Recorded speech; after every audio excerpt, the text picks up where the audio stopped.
सबसे पहले बात आइए बिहार की करते हैं, क्योंकि बिहार पर सभी की निगाहें टिकी हुई हैं। वजह है नीतीश कुमार की वजह से। अब बिहार में कौन कौन मंत्री बन सकता है, जेडीयू और बीजेपी के पास विकल्प क्या है, इस पर बात करेंगे। लेकिन इस वक्त की हलचल दिल्ली में है। मुंगेर से चुनाव जीते जेडीयू के लल्लन सिंह नीतीश कुमार से मिलने के लिए पहुंच गए हैं। अब लल्लन सिंह को क्या कोई जिम्मेदारी दी जा सकती है, लल्लन सिंह के नाम को लेकर क्या विचार हो रहा है, लल्लन सिंह मुलाकात करने के लिए पहुंचे हैं, इसके पीछे की वजह क्या है, इन तमाम बातों पर डिटेल से चर्चा करेंगे। एक एक चेहरा आपके सामने रखेंगे और आपको बताएंगे कि जो 12 सांसद जेडीयू के बिहार से चुनकर आए हैं, उन 12 सांसदों में से किस चेहरे की प्रबल संभावनाएं इस मंत्रिमंडल में शामिल होने को लेकर हो सकती है। क्या जातीय समीकरण सेट करने की कोशिश की जाएगी। मेरे सहयोगी देवेंद्र पाराशर भी इस वक्त हमारे साथ हैं। अब देखिए देवेंद्र, ये चेहरे जो बिहार से जेडीयू के सांसद चुन के आए हैं, ये 12 चेहरे ये हमने स्क्रीन पर डाल दिए हैं। अगर मैं आपसे कहूं कि कैसे जातीय समीकरण सेट किया जाएगा, या इनमें से कौन सा ऐसा चेहरा आपको नजर आ रहा है जिसकी किस्मत खुल सकती है कल मंत्रिमंडल को लेकर। जेडीयू के कॉम्बिनेशन की बात करें तो उसके पीछे जो राजनीतिक तर्क हो सकता है उस आधार पर समझें तो नीतीश कुमार की ज़रूर ये कोशिश रहेगी कि एक फॉरवर्ड बर्थ वो रखें। उनके कोटे की जो हिस्से में जो सीटें हैं, उस फॉरवर्ड बर्थ की बात कर लें तो पहला नाम लल्लन सिंह कास्ट के हिसाब से नहीं, लेकिन इस लिहाज से कि अगर उनको खाली छोड़ा गया तो पिछला जो एक्सपीरियंस था कि ऐसा माना जा रहा था जेडीयू में कि क्योंकि आरसीपी सिंह को मंत्री बना दिया गया इसलिए वो नाराज हुए और फिर आरजेडी के साथ नजदीकियां उन्होंने बढ़ा दी। शायद इस बार वो खतरा ना उठाया जाए। लेकिन लल्लन सिंह और संजय झा ये दो बेहद करीबी नेता हैं नीतीश कुमार के। इन दोनों में से किसी एक को जगह फॉरवर्ड कोटे वाली दी जा सकती है। इसके बाद दूसरी बड़ी प्राथमिकता उनकी होगी अति पिछड़ा, जो कि नीतीश कुमार का बहुत ही खास वोट बैंक रहा है। अति पिछड़ा में अगर बात करें तो इसमें सबसे आपको दिलचस्प नाम दिखेगा रामप्रीत मंडल, जो कि इस बार भी बिहार के नेताओं में जो जीत का मार्जिन है एनडीए के नेताओं में, उसमें आप देखें तो लगभग सबसे ज़्यादा मतों से इनकी जीत हासिल हुई है। शायद ये एक वो नाम हो सकते हैं कि इनको नीतीश कुमार अपने मंत्रिमंडल में देना चाहें। एक उनकी एक कोशिश होगी कि कुशवाहा को भी जरूर दे दिया जाए और वहां पर सुनील कुमार जो कि वाल्मीकि नगर से सांसद हैं वो हैं।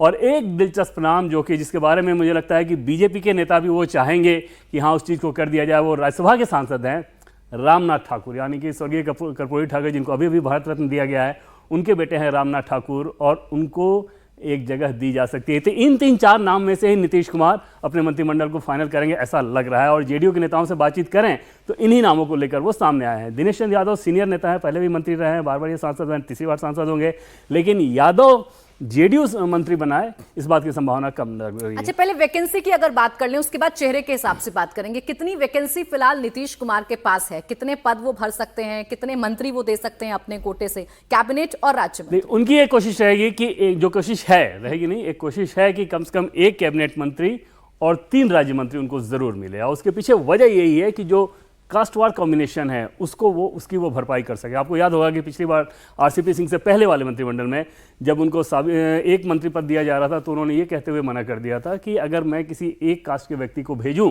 तो पॉलिटिकली हमारे लिए ठीक नहीं होगा। उन्होंने मंत्रिमंडल से उस समय सरकार में शामिल थे, मंत्रिमंडल में वो नहीं आए। अब उनकी जरूर ये कोशिश रहेगी क्योंकि आगे बिहार विधानसभा चुनाव होने हैं तो उस परिस्थिति में अपना जातीय समीकरण ठीक तरीके से साध सके। और उस समीकरण के पीछे मैंने यही कहा कि जो फॉर्मूला होगा, एक फॉरवर्ड होगा, अति पिछड़ा होगा और कुशवाहा, एक अति पिछड़ा, कुशवाहा और एक दलित, इस तरह के कॉम्बिनेशन में वो जाना चाहेंगे। अब डिपेंड करता है कि बीजेपी 1 और 2 दे रही है या 1 और 3 दे रही है।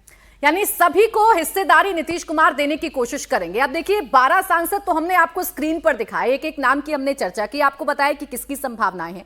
लेकिन इसके अलावा राज्यसभा सांसद भी मंत्री बनने की रेस में हैं और इन 12 सांसदों में जेडीयू के नंबर 2 लल्लन सिंह प्रबल दावेदार हैं, जैसा अभी देवेंद्र भी आपको बता रहे थे। इसके अलावा राज्यसभा सांसद संजय झा और कर्पूरी ठाकुर के बेटे रामनाथ ठाकुर भी इस रेस में आगे चल रहे हैं। जैसा कि आप इस वक्त देख रहे हैं, लल्लन सिंह ये सांसद कर आए हैं मुंगेर से, इनकी संभावनाएं जताई जा रही हैं। संजय झा जो कि राज्यसभा सांसद हैं, इनकी संभावना जताई जा रही है। और रामनाथ ठाकुर जेडीयू के राज्यसभा सांसद हैं, इनकी भी संभावनाएं हैं कि शायद इन्हें मंत्री बनाया जा सकता है। कास्ट इक्वेशन से अगर आप देखेंगे या आप नैरेटिव के हिसाब से देखेंगे तो इन तमाम नामों पर फिलहाल जेडीयू के अंदर भी चर्चा की जा रही है। अब कास्ट इक्वेशन को कैसे ध्यान में रखा जाएगा, कास्ट फैक्टर कितना जरूरी है, यह भी आपके सामने जल्दी से रख देते हैं, क्योंकि समीकरण अगर साधने हैं, मंत्रिमंडल में अगर चेहरों को इंक्लूड करना है तो जरूरी यह है कि कास्ट फैक्टर को ध्यान में रखा जाए। और इसीलिए जेडीयू के जो सांसद हैं उसमें गोपालगंज से आलोक सुमन दलित समाज से आते हैं, मुंगेर से लल्लन सिंह भूमिहार समाज से आते हैं, नालंदा से कौशलेंद्र कुमार की अगर बात करेंगे तो ये कुर्मी समाज से आते हैं, वाल्मीकि नगर से सुनील कुमार कुशवाहा समाज से आते हैं, शिवहर से लवली आनंद राजपूत समाज से आती हैं, सीतामढ़ी से देवेश चंद्र ठाकुर ब्राह्मण चेहरा हैं। तो ये कास्ट इक्वेशन जेडीयू के फिलहाल 12 सांसदों की है। और इसमें अगर देखें तो क्या ये तो बात रही जेडीयू के कोटे के शामिल होने वाले, और देखिए इसमें जातियों को तो साधा जाएगा, लेकिन बीजेपी के इन दोनों में से कोई एक ही होगा, यानी कि लल्लन सिंह और संजय झा। हाँ, और दोनों ही नीतीश कुमार के बेहद करीबी। और जेडीयू के भीतर जो चर्चा है वो कहा यह जाता है कि लल्लन सिंह जो कि बीजेपी से दूर ले जाकर आरजेडी के करीब ले जाने वालों में इनकी प्रमुखता रही, और संजय झा के बारे में कहा जाता है कि वहां से वापस ये बीजेपी में लेके आए। ये तो बात रही जेडीयू की, लेकिन बीजेपी की जो अपने सांसद चुन के आए हैं उनमें सबसे ज्यादा नजर अगर किसी पर है तो वो गिरिराज सिंह पर है। उनका क्या होगा?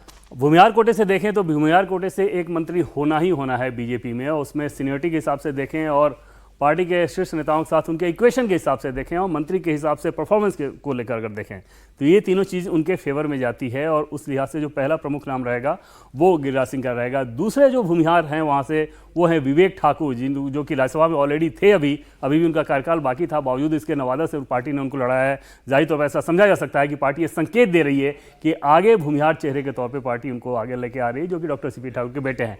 लेकिन इन दो में से एक ही भूमिहार होना है, और फिलहाल ऐसा लग रहा है कि गिरिराज सिंह अपने सीनियरिटी, अपने इक्वेशन, अपने पहले के परफॉर्मेंस के आधार पर शायद वो उनसे आगे रहेंगे।